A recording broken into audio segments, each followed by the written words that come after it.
Most road accidents occur because moving vehicles collide with each other, with stationary objects, with people, or with other animals.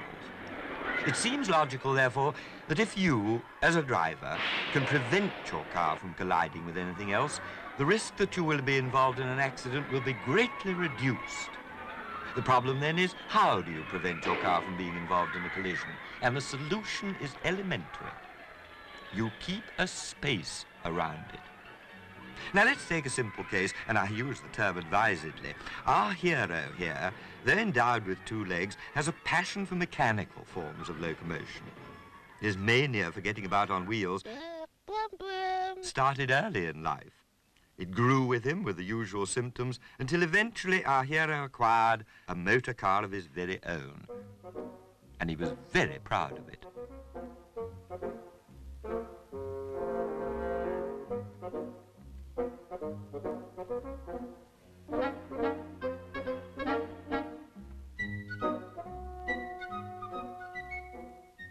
It may seem strange, but at this time our hero was not a very popular motorist, and for a very simple reason. You see, the possibility had never occurred to him that his beloved car might, at some time, be involved in a collision. And so, of course, the idea of keeping a proper space around it had never entered his head. Thus, for example, when moving off, he never looked over his shoulder.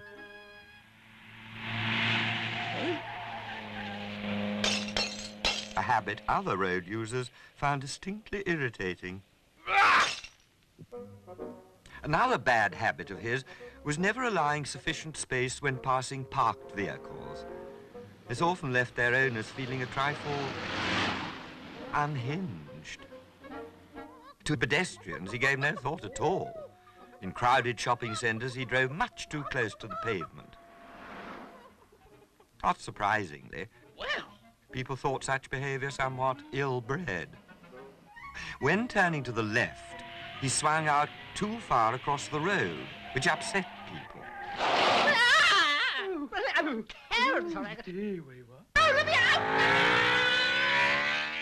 On the other hand, when turning right, his dreadful habit of cutting the corner gave rise to many icy looks. It wasn't just at corners that he cut in. Other unfortunate drivers suffered because our hero cut in when overtaking, too. Every day had a field day.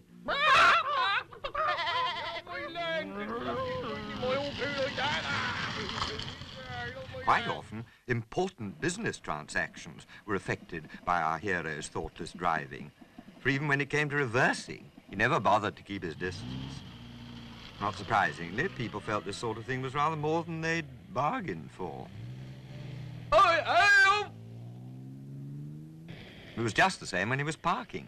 He always parked too close to other vehicles, a nasty habit which often involved his fellow drivers in frustrating hold-ups.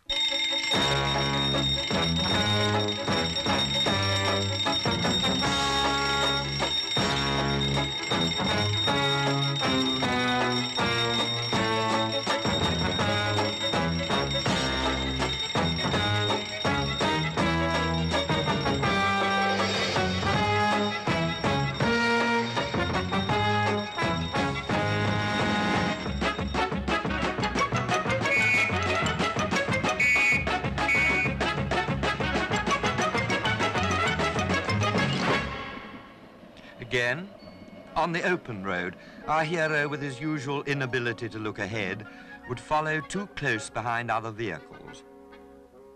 And one day, this really did result in something of a letdown. Hello, mate. Yet even then, our hero didn't learn his lesson, though the facts were all there in front of him, staring him in the face.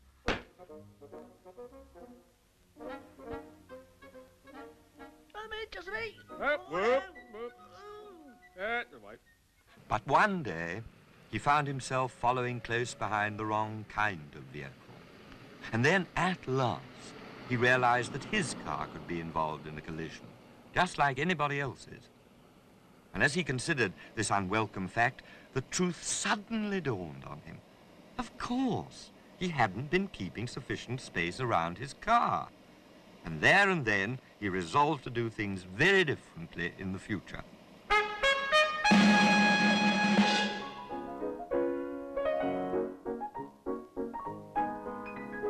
Ah, well, the trouble is, as you have probably guessed by now, our hero is an idiot. So perhaps it's not surprising some of his ideas for keeping a safe distance around his car were just a shade impractical. Of course, one must admire his ingenuity and his dogged determination to carry things out to the letter in the face of some discouragement.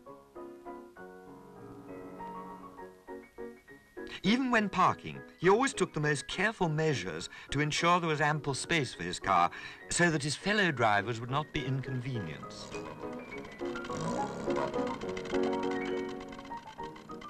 Now, in spite of all his care, things did not always turn out according to plan.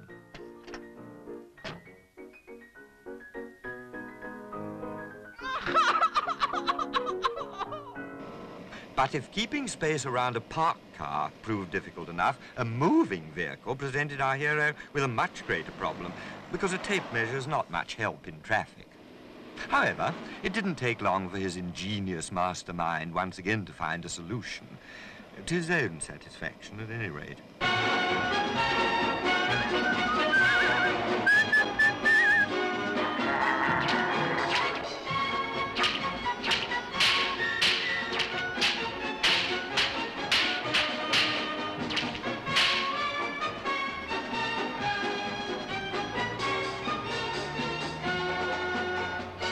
But alas, his moment of triumph was short-lived. For unfortunately, his plan depended on the cooperation of the local athletics club, and their patience was all too soon exhausted. This left our hero helpless by the roadside, baffled. But not for long. Even now, inspiration did not desert him, and suddenly it came to him, the absolutely infallible way of keeping space around his car. Eureka! Normal people might think this a somewhat defeatist solution. Taxi! But then our hero isn't normal, he's an idiot. Don't be like him. Just keep a sensible space around your car and make us all safe. Please. Who's he calling an idiot? Blimmin' cheek. Keep a sensible space around your car. Whew. Very helpful, that, isn't it? Now, all you want to know is, what is a sensible space? Well, I'm very pleased you asked me that, because I'm going to show you. Now, I've got a mate who's an officially approved driving instructor, and I'm going to get him to take us for a ride in my car. Come on. Here we go. Just watch. This bloke makes it look easy. Nice steady course. See that? No weaving. Space to the left, clear of the line of parked cars, leaving room for the usual would-be suicide. I'll tell you what, let's go back. Let's have that one again. That's it. Oh, that was quick. Only this time, we'll look at it from behind, if you'll pardon the expression. Now, that's us in front. Now, see what I mean? Look. Now, that's what I call an idiot. Mm-hmm. Mind you, leaving space on the left doesn't mean you've got to drive on the crown of the road. Obviously, leaving space on the right is even more important because of the traffic coming the other way. So, let's put it this way. Keep as close into the left as you can, but without losing that bit of extra margin on your near side. Keeping into the left is especially important on bends, and here's why. Right, stop. Let's go back a bit. Go on. That's enough. Right, here we go. That's us in front. See what I mean? Yes, of course he's at fault. If we'd have been another couple of feet to the right, we'd still have been on our own side of the white line, but that wouldn't have been much comfort. You want to protect yourself from blokes like that. So keep a space between you.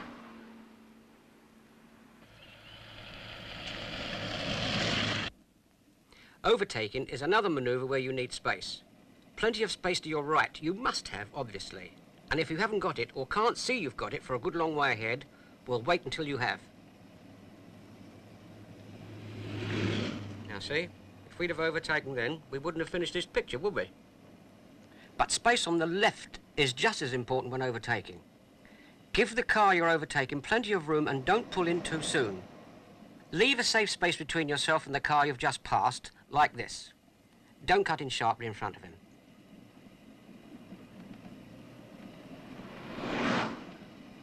Now, here's another point. When you want to turn right, signal in good time and position yourself just left the centre of the road, leaving space for the following traffic on your left. Wait for any oncoming traffic and don't cut the corner. Keep a safe space on your right.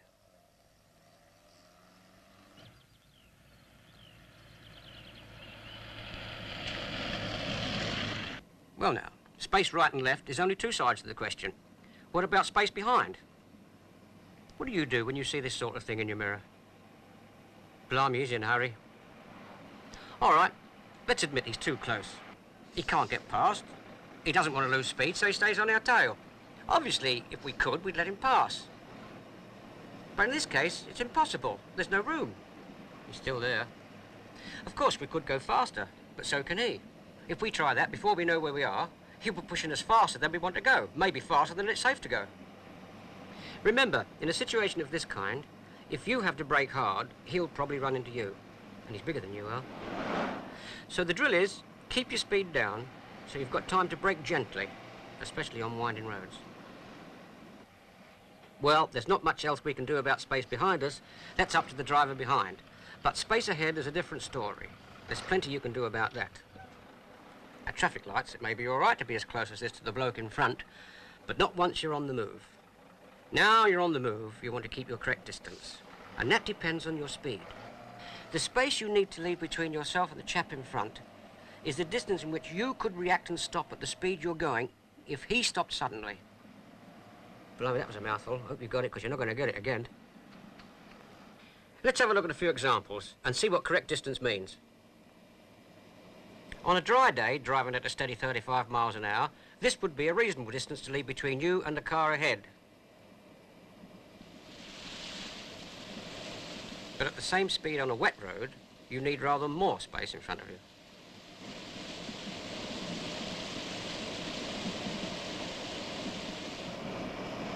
Doing 60 on a dry road, you need more still, because you're going faster. And of course, at 60 on a wet road, more again. Does this look ridiculous? Believe me, it's not. But all right, let's get closer. Let's go to what you think is safe. How's that? Reasonable, you think? But at 60, we're now exactly 1 second away from the car in front. Suppose a dog suddenly dashes out in front of him. See what I mean? So let's get back to a safe distance, shall we? That's better. Let's take one more example. Friday afternoon, everyone going off for the weekend. Lots of traffic, all moving at about 40, and of course all keeping a safe space ahead, like we are. Well, we all know what's going to happen. Here he comes, fearless Fred, must overtake. And what'll you do? Keep closed up so that nobody else will slip in ahead of you? Or drop back and protect yourself with space, like I do. You hadn't realised I'd taken over, had you? See you on the coast, and remember, keep your distance.